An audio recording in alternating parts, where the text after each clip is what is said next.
working officials to different ports in Djibouti on Wednesday. Prime Minister Barre toured the key infrastructures accompanied by the Prime Minister and interim head of government Abdulkadir Kamil Mohammed and several members of the Djibouti government. The Somali Prime Minister is accompanied by a large ministerial delegation including Abdulrazak Omar Mohammed, Minister of Petroleum, Mohammed Ali Haga, Minister of Interior, Khadija Mohammed Deria, Minister of Women and Human Rights. The two Prime Ministers had a meeting which focused on cooperation between our two countries and the ways and means of further strengthening them in the future. An expanded meeting is scheduled between the two countries for more in-depth discussions to boost multi-sectoral cooperation between the two countries which share commonalities and are bound by mutual interests.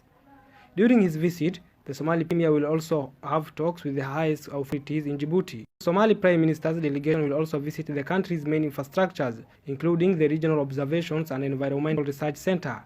The Somali leader and his delegation were shown the center of the internet that controls undersea cable networks, providing communication services in region.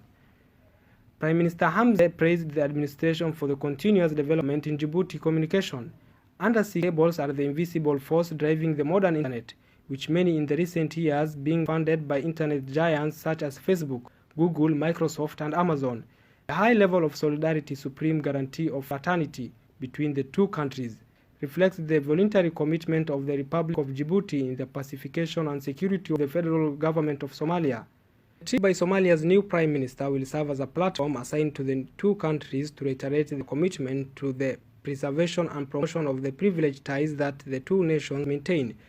The two leaders have also held consultations and exchanges dedicated to the achievement of new dynamic in relations between the two countries and will also go through an enlarged working meeting planned between the delegations of the two parts.